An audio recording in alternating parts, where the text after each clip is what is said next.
En los últimos años, y particularmente en los últimos tiempos, hemos sido testigos de un conflicto que, aunque geográficamente limitado a una pequeña franja del mapa, ha logrado estremecer con fuerza los cimientos más profundos de las emociones humanas, del pensamiento político y de las creencias religiosas de millones de personas en todo el planeta. Se trata de un enfrentamiento que no solo divide a naciones y pueblos, sino que también fractura amistades, separa familias y crea una atmósfera de tensión emocional en redes sociales, escuelas, comunidades y hasta en las conversaciones cotidianas entre personas que jamás han pisado Tierra Santa, pero que sienten una conexión visceral con lo que ahí ocurre. Es asombroso pensar que un territorio tan reducido, uno que fácilmente cabría dentro de la superficie de una ciudad mediana,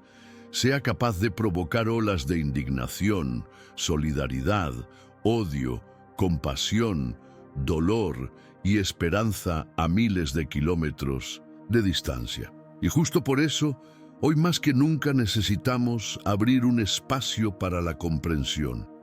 ¿Qué piensas tú al respecto?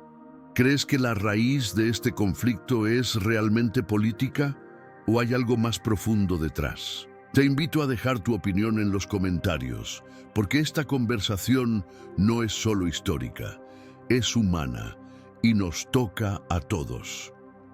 La magnitud simbólica de esta tierra es tan poderosa que supera cualquier análisis puramente geopolítico. Israel y Palestina no representan simplemente un conflicto territorial. Son, en la mente de millones, los estandartes de narrativas mucho más amplias, de justicia y opresión, de identidad y supervivencia, de fe y traición, de modernidad y tradición. Cada piedra, cada muro, cada monte tiene un significado que va más allá de lo físico. Es un campo de batalla de memorias, profecías, promesas antiguas y heridas abiertas. Por eso, no sorprende que prácticamente todo el mundo árabe se haya pronunciado con fuerza a favor del pueblo palestino, elevando su voz en plazas públicas, canales internacionales, universidades y plataformas digitales, mientras que el Estado de Israel enfrenta un rechazo cada vez más amplio en ciertas esferas políticas y sociales a nivel global. Pero la pregunta sigue siendo inevitable. ¿Estamos realmente frente a una lucha entre pueblos, o es más bien una colisión de ideologías, de interpretaciones históricas y de visiones del mundo que se fueron separando con el paso de los siglos? Algunos insisten en que este conflicto no tiene raíz religiosa, sino que es meramente político. Otros aseguran que se trata de una guerra espiritual de proporciones bíblicas. La verdad, como en muchos casos complejos, probablemente se encuentra en una intersección de ambas dimensiones, lo espiritual alimentando lo político y lo político distorsionando lo espiritual.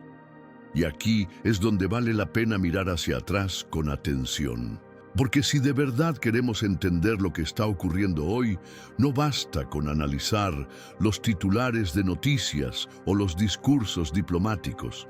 Hay que regresar en el tiempo, bucear en los siglos pasados, estudiar con cuidado los patrones que se repiten. Hay que reconocer que esta no es una pelea nueva, es una tensión que lleva siglos gestándose, evolucionando, adaptándose a nuevos contextos, pero que conserva una raíz antigua, casi arquetípica. Durante mucho tiempo, se difundió una idea idealizada de que los judíos vivieron en completa armonía en tierras árabes, que existió un periodo de convivencia ejemplar, de respeto mutuo, incluso de florecimiento cultural conjunto, que compartieron mercados, plazas, poesía, filosofía.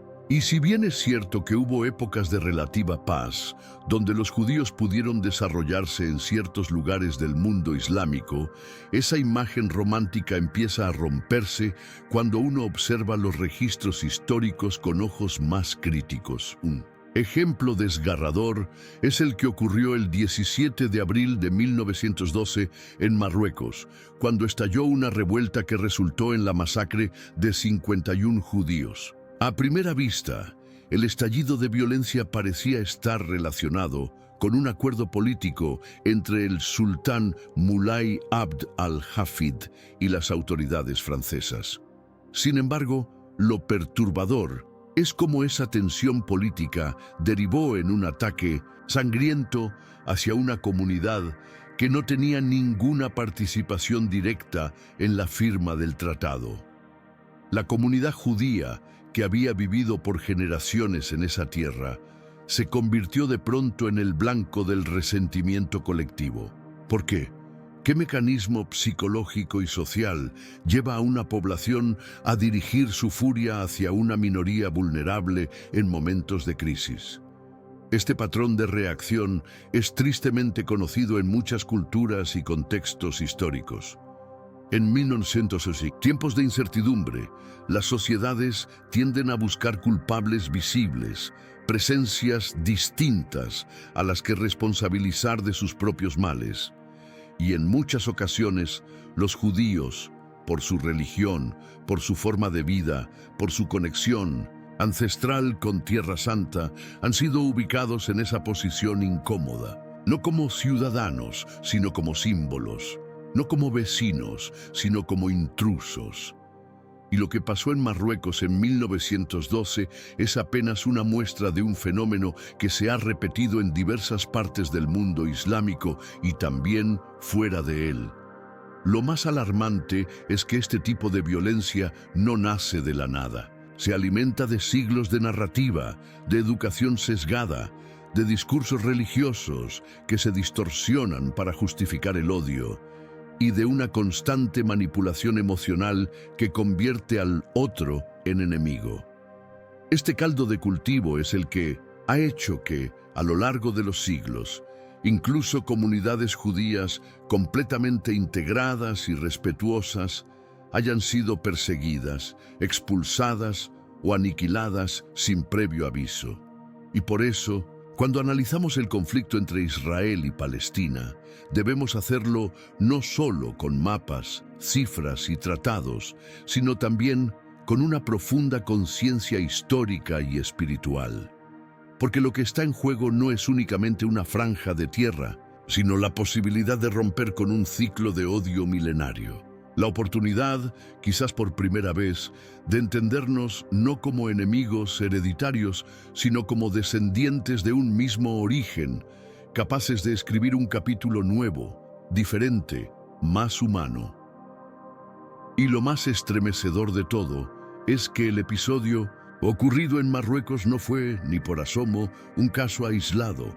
Avancemos casi 30 años en la historia y encontraremos otra escena trágica, esta vez en Bagdad, capital de Irak.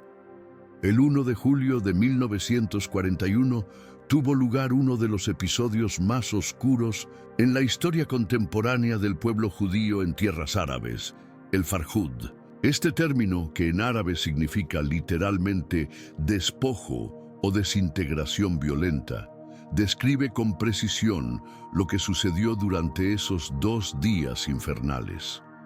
En un estallido de odio orquestado por nacionalistas árabes y potenciado por la influencia del nazismo alemán, las calles de Bagdad se tiñeron de sangre inocente. Más de 200 judíos fueron asesinados con brutalidad. Cientos de familias fueron golpeadas, violadas, humilladas públicamente. Más de 1000 personas resultaron heridas.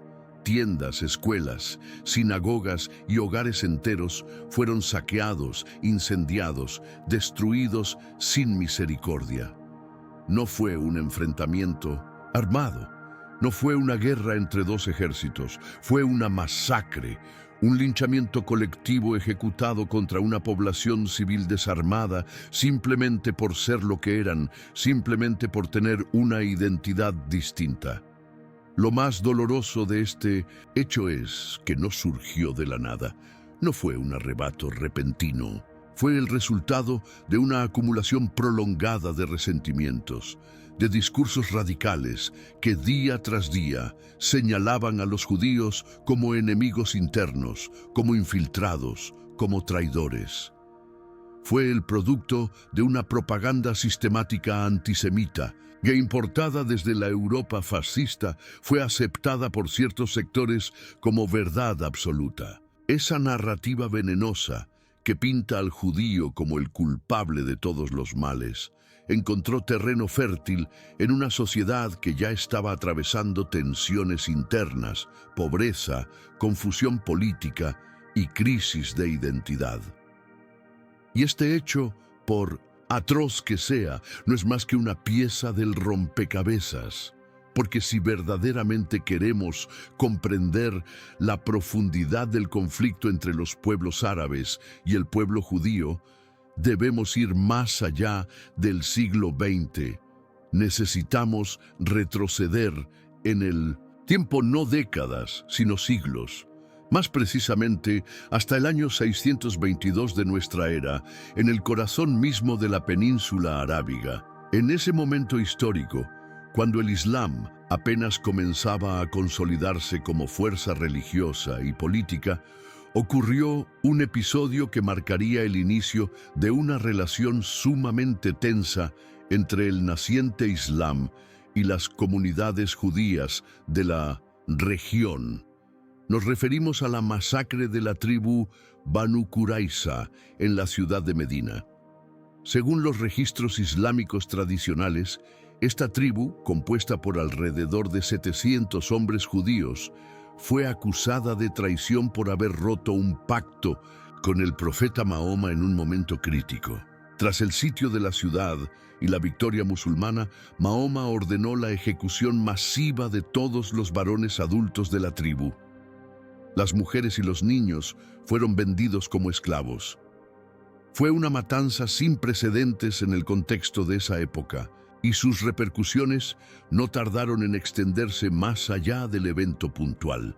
Desde ese momento, la relación entre el Islam y el judaísmo se transformó en una coexistencia precaria, donde la desconfianza y el sometimiento reemplazaron la posibilidad de respeto mutuo. Este hecho fue decisivo porque sembró una narrativa que se repetiría a lo largo de los siglos. Una narrativa donde el judío pasaba a ser el otro, el que no comparte la verdad revelada, el que se opone a la nueva fe. Aunque hubo periodos de relativa calma, esa tensión subyacente nunca desapareció del todo. En distintas partes del mundo islámico, las comunidades judías vivieron bajo el estatus de dhimmi, un sistema que permitía su permanencia a cambio de impuestos especiales y restricciones sociales. Si bien esto garantizaba una forma de protección, también institucionalizaba la desigualdad y la marginalización. A lo largo de los siglos, esta frágil convivencia fue oscilando entre momentos de relativa estabilidad y explosiones de violencia. La historia está repleta de ejemplos: pogromos, discriminación, expulsiones, conversiones forzadas, prohibiciones de construir sinagogas o ejercer ciertas profesiones.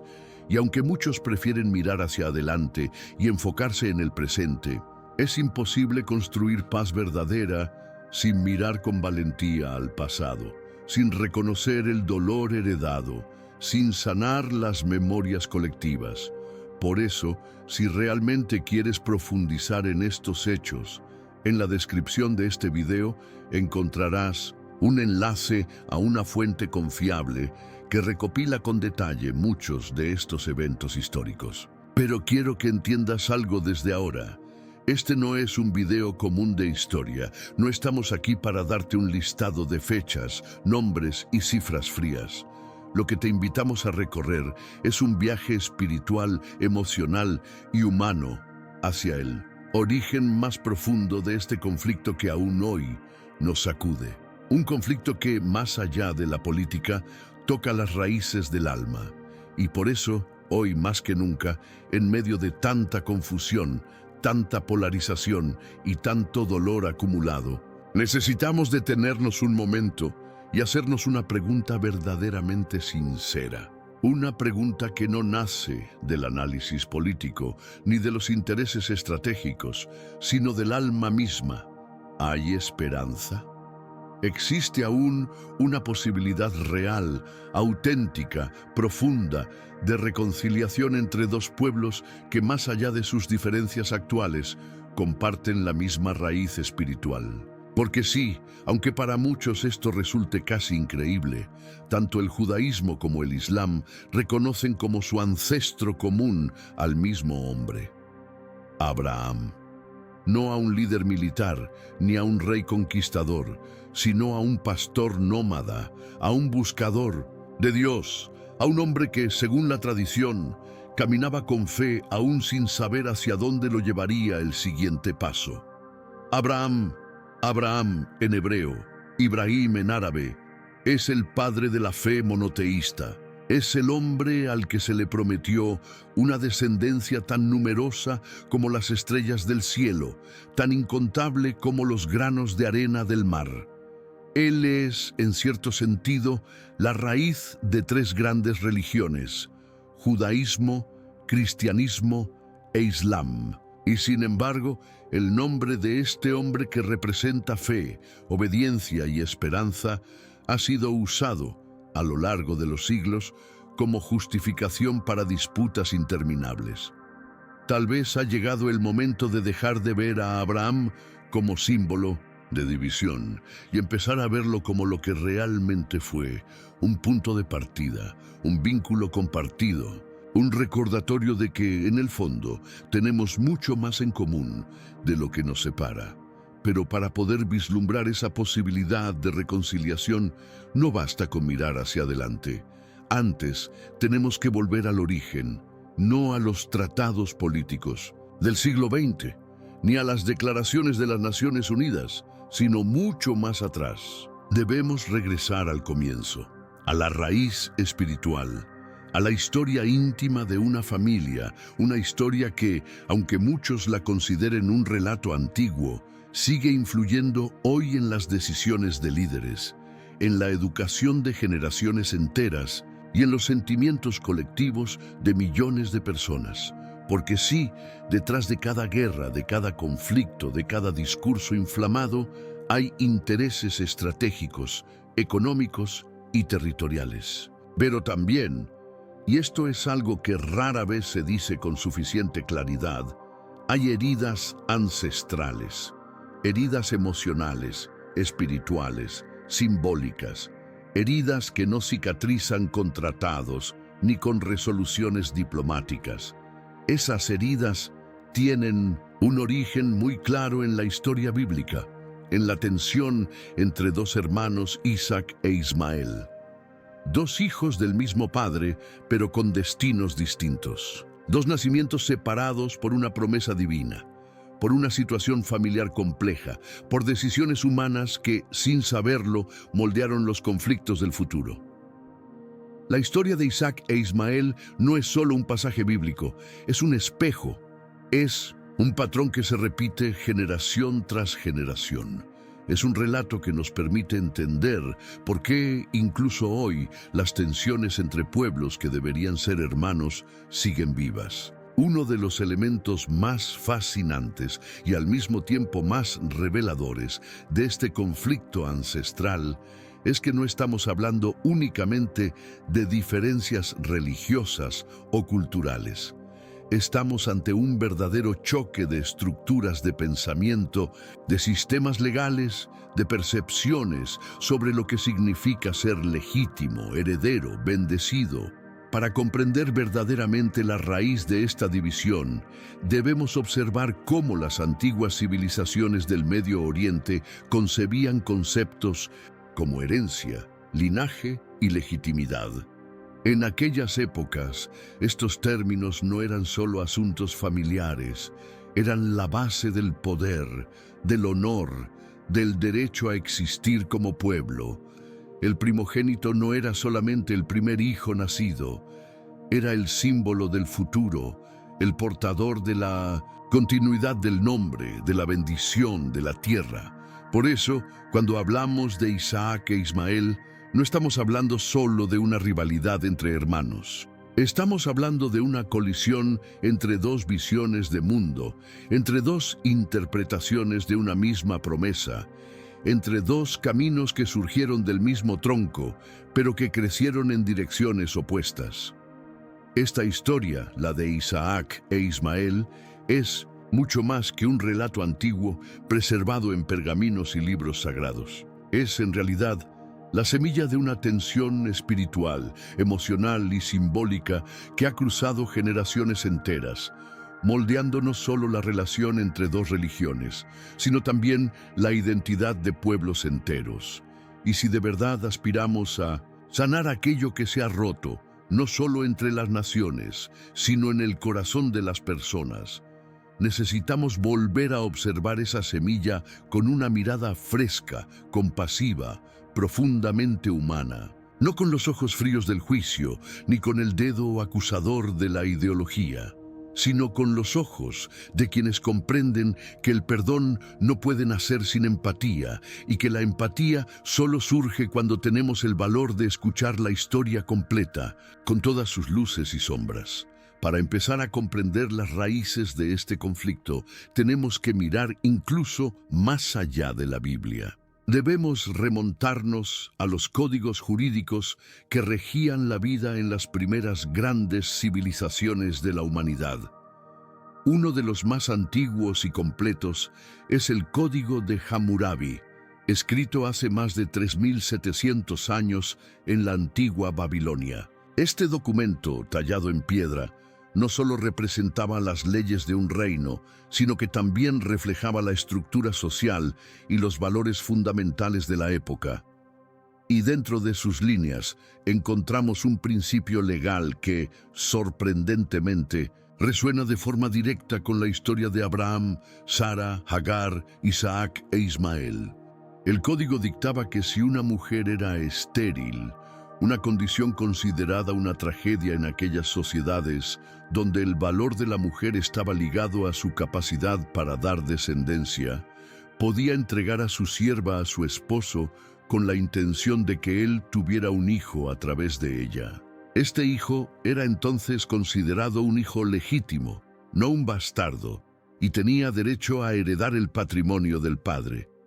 Sin embargo, y este detalle lo cambia todo, si con el paso del tiempo la esposa legítima quedaba embarazada y lograba concebir un hijo biológico, entonces la balanza se inclinaba. La herencia pasaba automáticamente a este nuevo hijo, desplazando al primogénito nacido de la sierva. Ahora piensa por un momento en el impacto que esto tuvo en la historia bíblica. Imagina ser Ismael, el primer hijo de Abraham, el niño que había crecido sabiendo que era la realización de una promesa, el portador de la sangre de su padre, el heredero natural de su linaje y de sus bendiciones. No era simplemente otro niño, era el primogénito, el primero en llamar padre a Abraham, el que recibía su afecto, su atención, su guía. Durante más de una década, Ismael vivió con la certeza de que su futuro estaba asegurado. No conocía otra realidad, pero de pronto todo cambia. Sara, aquella mujer a quien la vida había negado la posibilidad de ser madre, queda milagrosamente embarazada. Y no fue un embarazo cualquiera. Fue un evento tan inesperado, tan extraordinario, que trastocó completamente la dinámica de la familia. El nacimiento de Isaac, no fue solo un milagro biológico, fue un terremoto emocional, un parteaguas en la vida de todos, y para Ismael representó una catástrofe personal. Él tenía ya 13 años cuando su mundo se vino abajo. A esa edad, un niño no solo entiende lo que pasa a su alrededor, sino que también empieza a construir su identidad con base en lo que cree que le pertenece. Y de pronto, ese espacio que creía suyo, su lugar en la historia, su legado, su destino, comenzó a desmoronarse. Isaac no era simplemente un nuevo hermanito, era el hijo de la esposa legítima, era a ojos de la tradición legal y social, el verdadero heredero. Y con su nacimiento, Ismael pasó de ser el centro del futuro a ser una sombra incómoda del pasado. Imagina la confusión, el dolor, el resentimiento. Imagina ver cómo las miradas que antes eran para ti, ahora se dirigen a otro, cómo las palabras de bendición que antes escuchabas ahora se pronuncian sobre un recién llegado. El amor de Abraham por su hijo mayor nunca desapareció, pero las reglas del mundo antiguo eran claras. Ismael, sin haber hecho nada malo, fue desplazado por un orden superior que ni él mismo podía comprender. Y es justamente ese momento, ese punto de inflexión silencioso pero devastador, el que sembró la herida más antigua de esta historia. Una herida que no brota de una espada ni de una guerra, sino de un desplazamiento interno, de una traición percibida, de una sensación de haber sido reemplazado sin previo aviso. Es una herida que no sangra, pero que tampoco cierra, porque lo que Ismael vivió no fue una derrota física, fue la pérdida simbólica de todo lo que le daba sentido a su existencia. Fue el descubrimiento doloroso de que, a pesar de haber sido el primero, ya no sería el elegido. Y ese tipo de pérdida, cuando se sufre en la infancia o adolescencia, queda marcada en lo más profundo del alma. Se transforma en legado emocional, en identidad colectiva. Imagina por un instante ser un adolescente de 13 años, en una época donde la primogenitura definía no solo los derechos sobre las propiedades, sino también el prestigio, la identidad, la continuidad del linaje. Imagina haber sido criado con la idea de que tú eres el cumplimiento de una promesa, el hijo esperado, el primero en todo. Y de pronto, todo cambia. Llega alguien más, un niño pequeño que no entiende aún el peso de su nombre, pero que es recibido con celebraciones, sonrisas y honores. El amor que creías exclusivo empieza a repartirse. Las miradas que te hacían sentir importante ahora brillan para otro. Y lo más doloroso no es que ya no seas amado, sino que ya no seas visto como el futuro. Que tu nombre deje de tener el mismo peso, que tu existencia empiece a volverse incómoda. Es en ese clima tenso, casi insoportable para un joven lleno de preguntas sin respuestas, donde ocurre un episodio clave. La Biblia relata que un día, Sara, la madre de Isaac, observó algo preocupante en el comportamiento de Ismael hacia su hijo pequeño. El texto utiliza una palabra hebrea misteriosa y densa, metzachek o metaque. Traducida literalmente, esta palabra se asocia con risa, burla o juego, pero como todo en los textos sagrados, su significado es más profundo que una traducción literal. Las interpretaciones sobre este acto varían ampliamente entre los comentaristas. Algunos sostienen que Ismael simplemente se reía, quizás en tono burlón, como cualquier adolescente que se siente desplazado y usa el sarcasmo como forma de protegerse. Pero otros, como el rabino Shimon bar Yochai, uno de los sabios más venerados del judaísmo místico y autor del Zohar, ofrecen una visión mucho más simbólica. Para él, este acto no fue una simple risa, fue una afirmación, un grito silencioso, una especie de resistencia emocional que decía: ¿por qué celebran? ¿Acaso han olvidado quién soy? ¿No ven que yo soy el primogénito? ¿No recuerdan que yo llegué primero, que fui criado para heredar, para continuar la línea de Abraham? En ese momento, lo que estaba ocurriendo no era un simple capricho infantil. Era la manifestación de una disputa existencial, una lucha por el lugar en la historia, por el derecho a ser portador de la bendición, por el reconocimiento que ahora se le otorgaba a otro. Lo que Ismael expresó, ya fuera con palabras, con gestos o con una simple risa cargada de simbolismo, no era solo un acto de celos, era un reclamo profundo por su derecho a existir con plenitud. era una defensa desesperada de su legitimidad. Este pequeño pero poderoso acto fue suficiente para encender la alarma en el corazón de Sara. Ella no vio en Ismael solo a un adolescente confuso, vio una amenaza para su hijo, vio en esa burla un mensaje subyacente, que esa rivalidad no terminaría ahí, que la coexistencia no sería pacífica, y entonces tomó una decisión drástica. Pidió a Abraham que expulsara a Agar y a su hijo. Una decisión que parece dura, injusta incluso, pero que revela el miedo ancestral a que dos linajes no puedan compartir una misma promesa. Y es ahí donde la historia deja de ser solo familiar y se convierte en el modelo de una tensión civilizatoria. Porque desde entonces, la descendencia de Isaac y la de Ismael han vivido con esa memoria. Una fue reafirmada y la otra desplazada. Y esa herida se transformó en identidad. Se transmitió de generación en generación. Y aún hoy, cuando analizamos los conflictos actuales entre los pueblos que surgieron de estos dos hermanos, podemos sentir los ecos de aquel momento, de aquella burla, de aquel reclamo de pertenencia que nunca fue resuelto del todo. Frente a la creciente tensión, Sara toma una decisión que marcará un antes y un después en la historia de la humanidad. Ella, movida por el instinto de protección hacia su hijo, observa en la mirada de Ismael no solo celos infantiles, sino un conflicto que podría escalar, una amenaza potencial al destino que ella cree que Dios ha reservado para Isaac.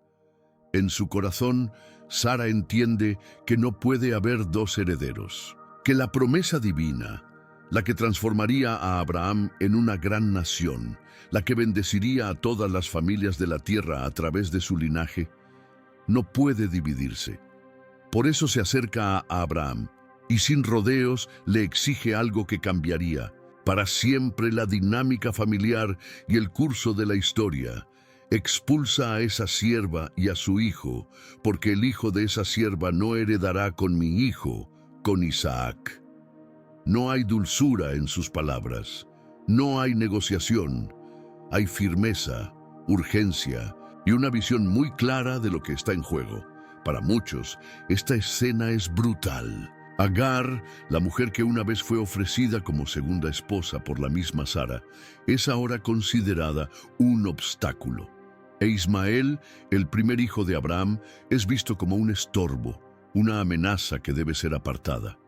Pero más allá del juicio moral, que podamos hacer desde el presente, esta escena revela el corazón del conflicto, la pregunta que ha recorrido siglos, culturas y religiones. ¿Quién es el verdadero heredero? ¿Quién lleva en sí la promesa que Dios le hizo a Abraham? ¿A quién pertenece el derecho de continuar el linaje espiritual del patriarca, al que nació primero o al hijo de la esposa legítima? Para Ismael, el nacimiento de Isaac no fue simplemente el comienzo de una nueva etapa, fue el final de su mundo, la pérdida total de su identidad. Su existencia dejó de tener el mismo significado. El espacio que había ocupado en el corazón de su padre, el rol que había creído suyo por derecho, desapareció. Ya no era el centro de la historia. Ahora era una figura incómoda, desplazada, relegada. Y esta vivencia, profundamente dolorosa y confusa, no puede compararse con la rivalidad que veremos más adelante entre Jacob y Esaf. Los hijos de Isaac, Jacob y Esaf, también competirán por la primogenitura, por la bendición del padre, por el rol de continuidad en la línea espiritual de Abraham. Pero hay una diferencia crucial. Ambos se reconocen mutuamente. A pesar de su rivalidad feroz, de la traición, del dolor y del distanciamiento, ellos nunca niegan la existencia del otro.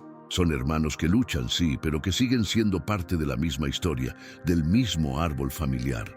Ismael, en cambio, sintió que su propia existencia fue anulada con la llegada de Isaac. No había espacio para los dos. Su identidad le fue desplazada, su lugar en el mundo fue negado, Fue en lo profundo de su ser borrado del plan. En el pensamiento judío existe una expresión profundamente reveladora, Maaseh Avot Siman Labanim, que significa literalmente, los actos de los padres son señales para los hijos. Este principio enseña que las historias de los patriarcas no son simples relatos del pasado, sino modelos proféticos que se repiten, patrones espirituales que se proyectan a lo largo del tiempo. Lo que ocurrió entre Abraham, Ismael e Isaac no fue solo un drama familiar, fue el primer acto de una obra que aún sigue representándose en la historia de la humanidad. Y si aplicamos esta lógica a las generaciones posteriores, veremos que el patrón se repite de forma casi asombrosa. Tomemos el caso de Jacob y Esaú. Según la tradición judía, estos dos hermanos no solo representan una rivalidad familiar, sino también el surgimiento de dos civilizaciones, el judaísmo a través de Jacob y Roma a través de Esaú, y de Roma, como sabemos, nació el cristianismo. Así que, en cierto modo, Jacob y Esaú son los antecesores simbólicos de dos grandes religiones que moldearon la civilización occidental. Y aquí ocurre algo interesante. Ambos, Jacob y Esaú, tienen la misma madre, Rebeca. Eso significa que, aunque tomaron caminos distintos, compartieron el mismo origen, vinieron del mismo vientre, crecieron bajo el mismo techo, tuvieron el mismo punto de partida. Y por eso, a pesar de sus diferencias teológicas profundas, el judaísmo y el cristianismo pueden reconocerse como ramas de un mismo árbol. Pueden dialogar, pueden discutir, pero también pueden encontrar un lenguaje común. Pueden mirarse a los ojos y decir, venimos del mismo lugar, y esa base compartida, esa raíz espiritual que nace de una madre común, se convierte en un terreno fértil para el diálogo, para la reflexión mutua, para la posibilidad de construir puentes. A veces esos puentes son frágiles, sí, pero existen, y en ellos se apoya una parte fundamental de la historia moderna, del pensamiento filosófico, del humanismo, de la ética que aún influye en el mundo.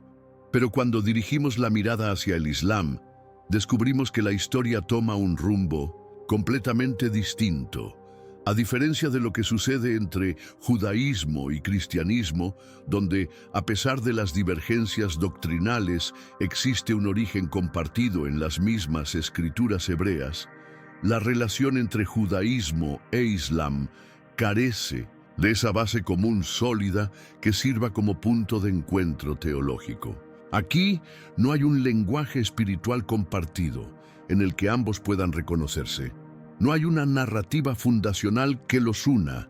Lo que encontramos, en cambio, es un conjunto de relatos paralelos que, en muchos aspectos clave, se contradicen profundamente.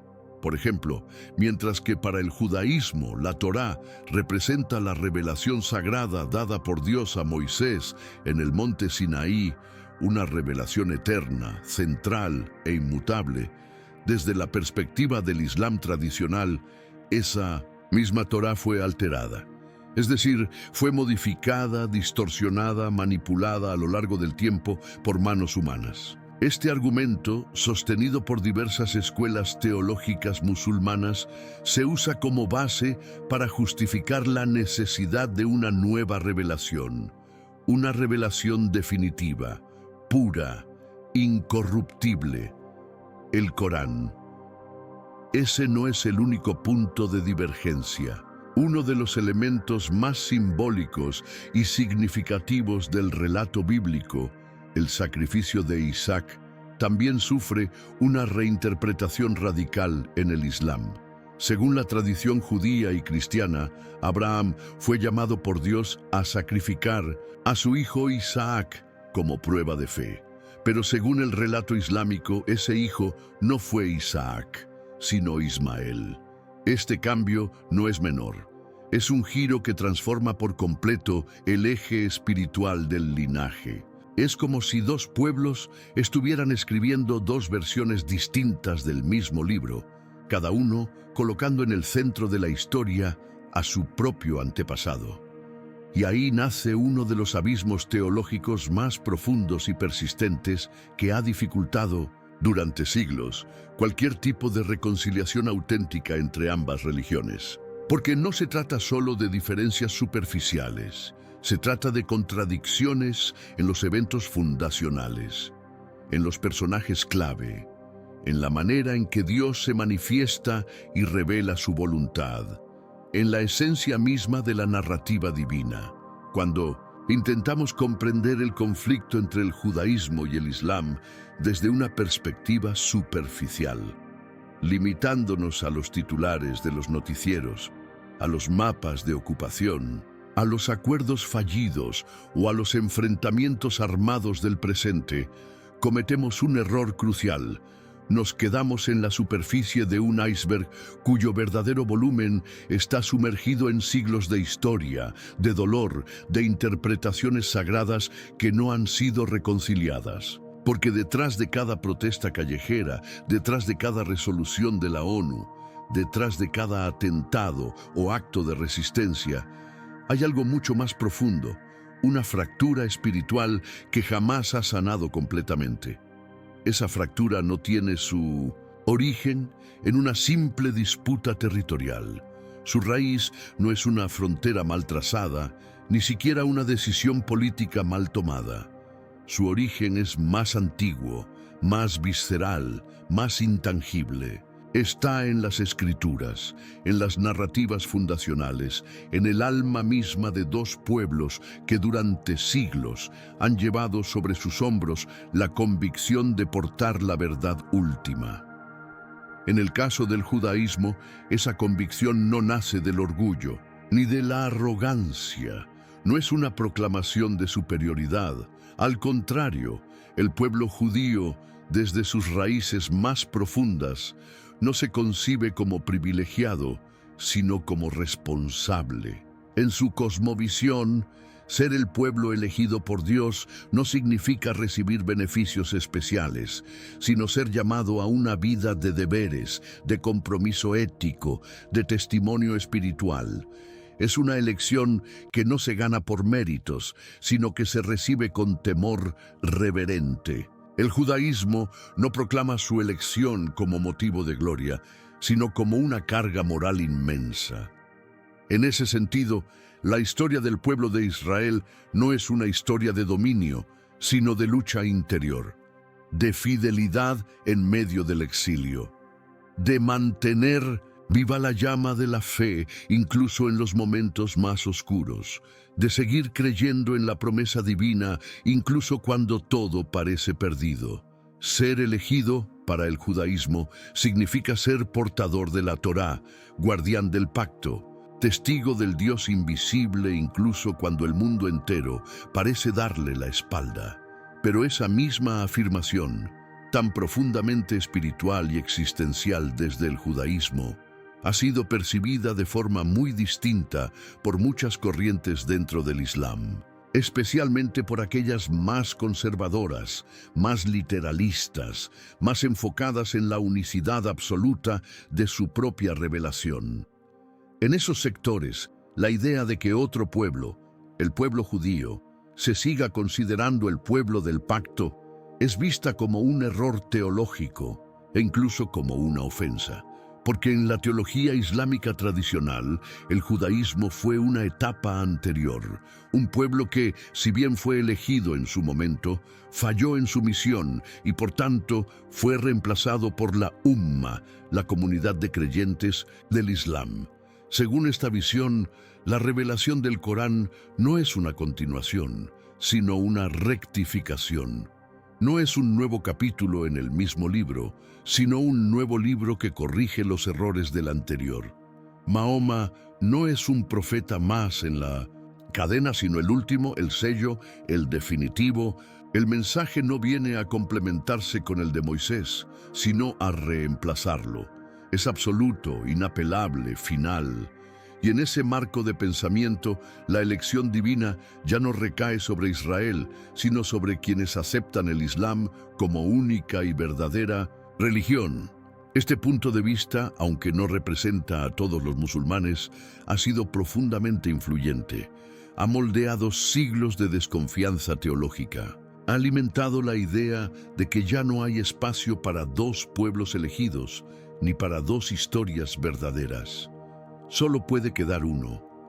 Esta visión del reemplazo espiritual ha sido uno de los pilares del abismo entre judaísmo e islam.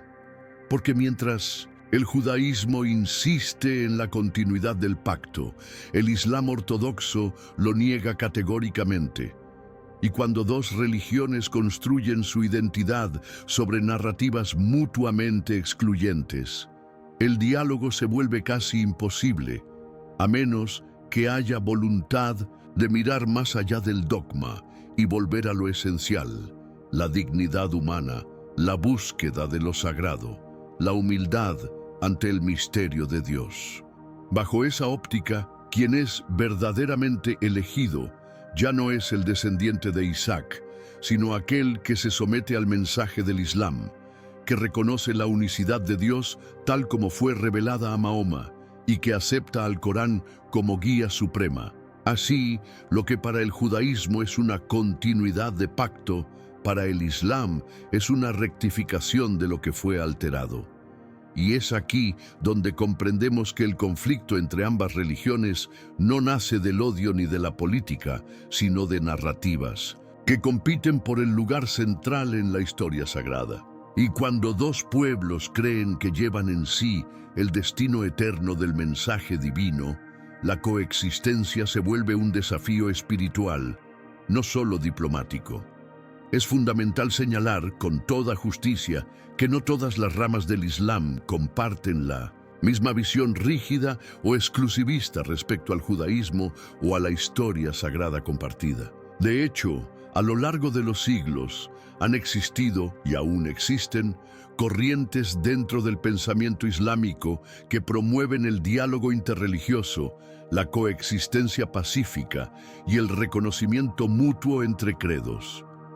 Líneas de pensamiento que entienden que las diferencias doctrinales no deben traducirse en enemistad, sino en oportunidad de aprendizaje y respeto. En muchas escuelas filosóficas del Islam, especialmente entre los sufíes y los pensadores más místicos, se reconoce el valor espiritual de los textos hebreos, la figura de Moisés y la herencia ética del judaísmo como parte de una continuidad divina. Sin embargo, y con mucho dolor lo decimos, en los últimos tiempos esas voces moderadas han sido silenciadas o empujadas a un segundo plano por la fuerza expansiva de interpretaciones mucho más rígidas, cerradas, excluyentes. Interpretaciones que no solo niegan la validez del otro, sino que lo consideran un obstáculo espiritual. Estas visiones han ganado notoriedad en los púlpitos, en los medios, en los discursos políticos, alimentando un resentimiento profundo que no nace de la nada, porque muchas de estas posturas, aunque no siempre lo digan de forma explícita, beben de una herida antigua, una herida emocional que tiene siglos de existencia. La herida de Ismael. Es aquí donde la figura de Ismael, el hijo mayor de Abraham, reaparece no solo como personaje histórico, sino como símbolo ancestral de una humanidad que siente que le han quitado su lugar. Según ciertas interpretaciones religiosas, la sola presencia de Isaac, el hijo, que representa la continuidad del pacto divino en la tradición judía, es vista como una amenaza existencial para el linaje de Ismael, como si la llegada del nuevo hijo hubiera borrado de un plumazo espiritual todo lo que Ismael había esperado recibir, como si su historia, su identidad, su lugar en el plan divino hubieran sido eliminados, ignorados, olvidados. Y cuando una narrativa colectiva internaliza esa sensación de despojo, de injusticia cósmica, Es muy fácil caer en el resentimiento, en ese tipo de rabia silenciosa que no se expresa solo con palabras, sino con generaciones enteras de silencio, con miradas cargadas de reclamo, con discursos que buscan corregir lo que consideran un agravio eterno.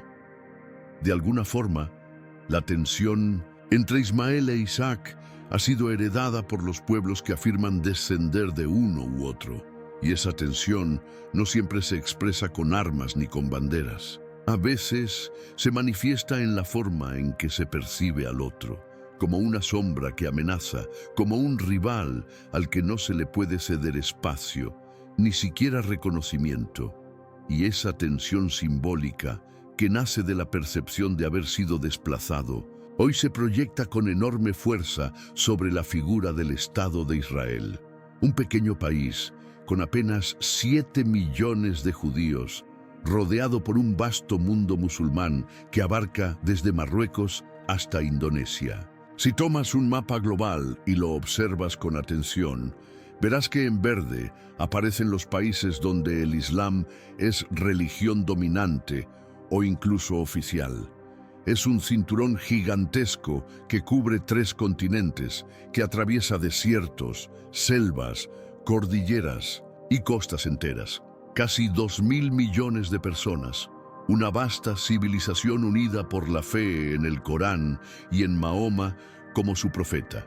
Y justo en medio de ese mar inmenso de culturas islámicas aparece Israel, una nación diminuta, frágil a los 1.200 ojos del mundo, pero poderosa en su simbolismo.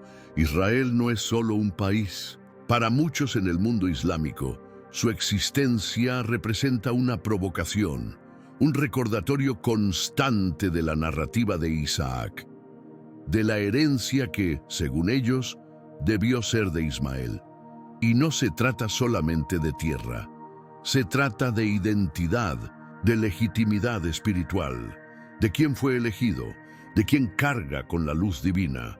Por eso, la existencia de Israel despierta sentimientos profundos, a veces difíciles de explicar con lógica geopolítica. Sentimientos que se gestan en el corazón, no en los tratados internacionales, que no nacen del conflicto moderno de fronteras, sino de una historia milenaria que aún no ha encontrado reconciliación. Para algunos, la mera presencia del hijo menor, triunfante, ese Isaac que volvió a ocupar el centro de la escena mundial después de siglos de exilio, es motivo de incomodidad, de desafío, incluso de rechazo visceral. Y es en esa herida, más espiritual que política, más ancestral que actual, donde se gesta gran parte del conflicto. Porque cuando uno siente que su lugar legítimo le fue robado, que su historia fue ignorada, que su herencia fue anulada, no basta con firmar tratados de paz. Se necesita algo más. Se necesita sanar la memoria, reconocer el dolor, abrir un espacio para la dignidad compartida. En el subconsciente colectivo de ciertas corrientes dentro del Islam, especialmente aquellas más cerradas, más dogmáticas, más apegadas a lecturas literales de los textos, la mera existencia del Estado de Israel no es vista únicamente como un problema político o geoestratégico. Es percibida como una amenaza espiritual, un desafío a la narrativa fundacional que da sentido a su identidad colectiva. Para quienes internalizan este pensamiento, cada día en que Israel sigue en pie, cada nueva construcción, cada avance científico o cultural, cada defensa exitosa frente a sus enemigos, es vivido como un recordatorio doloroso.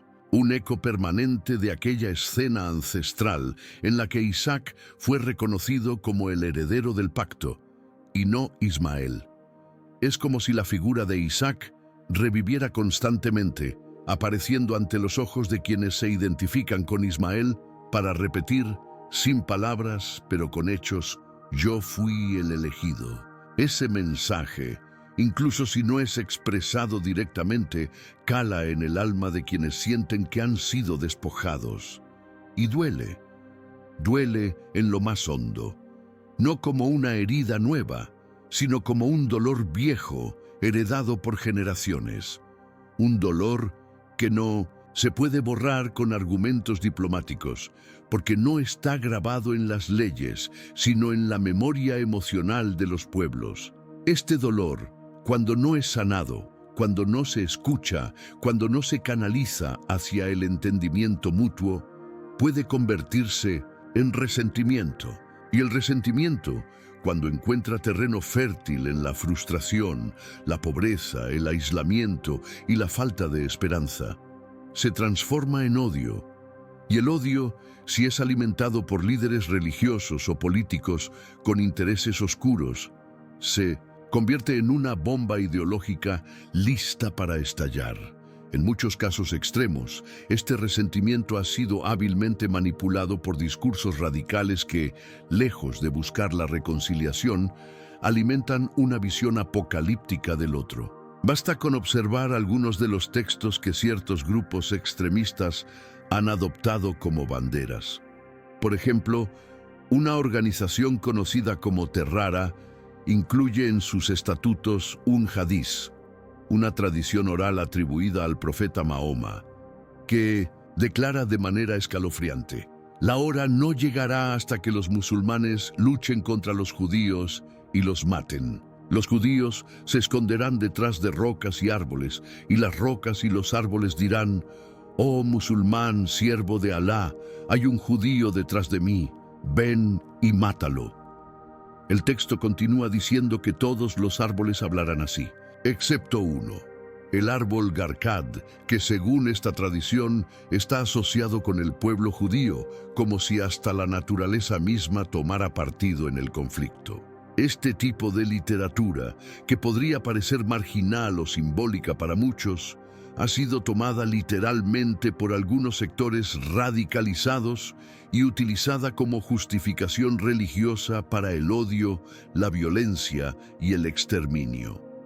Y lo más alarmante es que estos textos no permanecen en círculos cerrados o clandestinos. Han sido citados públicamente. Por ejemplo, hace unos 10 años, durante un evento oficial organizado por el movimiento Fatah, que se presenta como una organización política no religiosa, un alto imán palestino tomó el micrófono frente a una multitud y pronunció un discurso que estremeció a muchos. En ese acto, no solo calificó a los judíos como descendientes de cerdos y monos, una deshumanización que recuerda los peores momentos del antisemitismo histórico, sino que también citó directamente el hadiz antes mencionado. Afirmó con total convicción que los judíos conocían esa profecía y por ello plantaban miles de árboles Garcad en sus asentamientos, como si eso pudiera protegerlos del juicio final. Esta afirmación, por supuesto, carece de fundamento real. No existe evidencia alguna de que exista tal estrategia de plantación, ni de que los árboles Garcad estén siendo utilizados con ese fin. Pero eso no impidió que la declaración se esparciera como pólvora entre ciertos sectores del mundo árabe-musulmán, especialmente entre los más vulnerables a la manipulación ideológica. Porque cuando una mentira se repite lo suficiente y cuando está respaldada por una supuesta autoridad espiritual, termina siendo asumida como verdad absoluta. Lo más peligroso de todo esto no es solo la mentira en sí, sino el uso de lo sagrado para justificar lo inhumano. La manipulación de los textos religiosos, el uso del lenguaje de Dios para promover la muerte del otro, es una de las formas más trágicas de distorsión espiritual que la humanidad ha conocido. Y cuando se normaliza ese discurso, cuando se convierte en parte del pensamiento colectivo, se vuelve aún más difícil abrir espacios para el diálogo, el respeto o la paz. Pero aún así no todo está perdido, porque incluso entre los relatos más oscuros, incluso en los ecos más profundos del resentimiento, sigue existiendo una posibilidad, la de reescribir la historia, no cambiando el pasado, sino transformando el futuro desde el reconocimiento, desde la verdad, desde la valentía de mirar al otro y decir, tu dolor también es real, y el mío también lo es, pero podemos construir algo nuevo. Pero no todo está perdido. A pesar del dolor acumulado durante generaciones, a pesar de los muros construidos en los corazones, a pesar de los siglos de enfrentamiento, separación, incomprensión y miedo mutuo, existe aún una esperanza luminosa que no ha sido borrada, una esperanza que no viene de los tratados internacionales, ni de los discursos diplomáticos, ni de las cumbres geopolíticas. Es una esperanza que está escrita en las páginas más silenciosas de la Biblia. Una esperanza que se revela no con estruendo, sino en un gesto humano, profundo, casi íntimo. Un gesto que pasó desapercibido por muchos, pero que contiene un mensaje profético de redención para toda la humanidad. Después de la muerte de Abraham, el patriarca, el padre de la fe, el amigo de Dios según las Escrituras, sucede algo que no podemos ignorar. Isaac e Ismael se reencuentran, dos hermanos que tomaron caminos opuestos, dos hombres marcados por decisiones que no tomaron, por heridas que no eligieron, por historias que heredaron. Dos pueblos representados por dos hijos. Y esos dos hijos, que tanto simbolizan la división, deciden hacer algo juntos. Entierran a su padre en la cueva de Macpela. Este acto, narrado de forma sobria en el texto bíblico, está cargado de significado. No fue solo un rito funerario, fue una restauración simbólica del vínculo, fue un reconocimiento mutuo. Isaac, el portador de la promesa, Ismael, el primer hijo. El orden en que aparecen sus nombres, primero Isaac, luego Ismael, no es casual, es una afirmación del linaje espiritual, pero también una inclusión, porque Ismael estuvo presente, porque no fue ignorado, porque al final del camino tuvo un lugar al lado de su hermano. Y según la tradición judía, este momento no es solo un recuerdo, sino una señal profética del futuro, una prefiguración de lo que vendrá. Se cree que en los tiempos finales, los descendientes de Ismael, es decir, los pueblos del Islam, también hallarán el camino hacia la reconciliación, que llegará un momento en el que los resentimientos heredados serán transformados en respeto mutuo, que las voces del diálogo, de la empatía y de la verdad crecerán, que aquellas ramas del Islam que hoy ya buscan la paz, aunque sean pocas, se multiplicarán y tendrán un papel crucial en la restauración espiritual de la humanidad. Y esa, precisamente, es nuestra esperanza. No una utopía ingenua, sino una visión basada en lo que ya ocurrió una vez. Porque si Isaac e Ismael, luego de años de distancia, lograron estar hombro a hombro frente al cuerpo de su padre, ¿por qué no podrían sus descendientes volver a mirarse como hermanos? Al final del día, cuando todas las guerras hayan cesado, cuando las banderas se doblen, cuando los discursos se apaguen, lo que verdaderamente transformará el mundo no será quien tuvo razón, ni quien conquistó más territorio, ni quien impuso su visión religiosa. Lo que cambiará el curso de la historia será la capacidad de mirar al otro, no como enemigo, sino como parte de uno mismo. Como alguien que, aunque haya tomado un camino distinto, lleva en su sangre el mismo origen. Porque tanto Isaac como Ismael, con todas sus diferencias, sus destinos y sus identidades, compartían la misma sangre, el mismo padre, el mismo origen. Y si ellos, en el momento más solemne de sus vidas, pudieron honrar juntos esa raíz compartida, también nosotros, como humanidad, podemos hacerlo. Podemos empezar de nuevo, no desde el odio, no desde la competencia espiritual, sino desde la comprensión profunda de que todas nuestras religiones, por distintas que parezcan, nacieron del mismo anhelo sagrado: buscar a Dios, conocer su voluntad, caminar con Él, y llevar su luz al mundo. Y si los descendientes de Ismael, es decir, los pueblos musulmanes, son capaces de mirar con respeto las fuentes que inspiraron su fe, reconociendo que esas fuentes no nacieron en el vacío, sino que beben de una tradición anterior, viva, vigente y sagrada. Entonces, tal vez, y solo entonces, podamos escribir juntos un nuevo capítulo de la historia, uno donde el pueblo de Israel no sea visto como una amenaza, sino como una bendición, como una voz antigua con mucho que aportar, como un hermano con el que es posible construir, no desde la competencia, sino desde la colaboración espiritual. Es momento, más que nunca, de dejar atrás el miedo, de dejar de pelear por quién hereda qué, y empezar a construir algo más, grande, una verdadera conversación entre hermanos. Así como Isaac e Ismael, después de vidas separadas por heridas profundas, se reencontraron para honrar a su padre, nosotros también estamos llamados a hacer lo mismo. A enterrar el pasado, ese pasado cargado de odio, ignorancia, prejuicio y dolor, y abrir un espacio para la reconciliación, para la sanación, para la humanidad.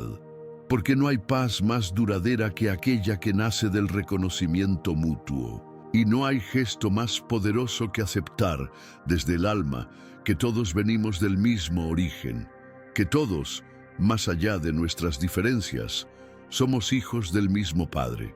Y por nuestra parte, la parte que busca entender en lugar de atacar, tender puentes en vez de levantar muros, también debemos estar dispuestos a dar un paso al frente, a mirar con honestidad y humildad nuestras propias limitaciones y a reconocer con madurez que otras religiones, aunque no compartan cada uno de nuestros principios, han sido faros de sabiduría, consuelo y guía para millones de personas a lo largo de la historia.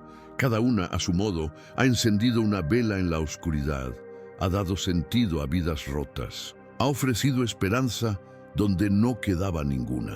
Pensemos, por ejemplo, en esas corrientes místicas que han tenido el coraje espiritual de ir más allá de la letra y ver la luz en el rostro del otro. Los sufíes en el Islam y los cabalistas en 1905. El judaísmo han comprendido algo que muchas veces olvidamos, que la diferencia no es enemiga de la verdad, que no todos los caminos tienen que ser idénticos para ser válidos, que Dios, en su infinita creatividad y misterio, no creó un único sendero uniforme, sino un tapiz multicolor de voces, tiempos, lenguas y símbolos que juntos forman una imagen más amplia, más rica, más hermosa de lo divino. Pero como suele suceder en la historia de la humanidad, las voces que buscan la unión suelen hablar en susurros, mientras que las voces del odio gritan. Los extremistas, de un lado y del otro, ocupan los titulares, marcan la agenda, multiplican el miedo, usan el fuego de la fe para quemar al diferente, en vez de para iluminar el rostro del otro. Y así se profundizan las divisiones, se endurecen los corazones y se pierde el alma de la religión, el amor, la compasión, la búsqueda de lo eterno. Aún así, seguimos esperando. Porque hay una promesa que no se ha roto, un anhelo que todavía vive. Seguimos esperando ese gran reencuentro entre Isaac e Ismael, no solo en lo histórico, ni en lo simbólico, sino en lo más profundo, en lo espiritual, en esa dimensión sagrada donde ya no hay etiquetas, ni fronteras, ni muros, ni trincheras, donde solo hay dos hermanos, hijos de un mismo Padre, reconociéndose, abrazándose, llorando juntos por los siglos que perdieron y sembrando juntos la paz de los siglos que vendrán. Porque a pesar de todo, Abraham amó a ambos. No vio en sus hijos enemigos, ni rivales, ni herederos excluyentes. Los vio como portadores de una misión sagrada, cada uno con su camino, cada uno con su contexto, cada uno con su propósito. Y la Escritura con toda claridad dice, en Isaac te será llamada descendencia. Pero eso no significa exclusión, significa dirección, significa que el plan divino tiene fases, caminos, y que aún hay espacio para todos en ese horizonte eterno.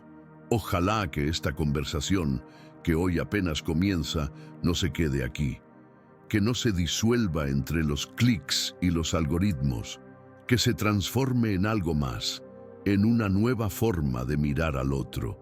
Porque si algo nos surge como humanidad, es aprender a ver más allá de lo ideológico, de lo político, de lo religioso.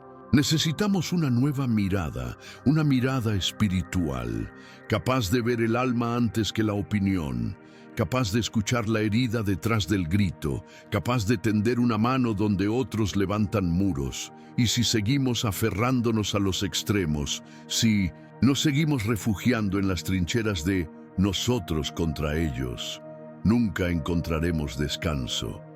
Pero si aprendemos a escuchar, si nos atrevemos a perdonar, si tenemos el valor de hablar con humildad y de escuchar con el corazón, entonces aún hay esperanza.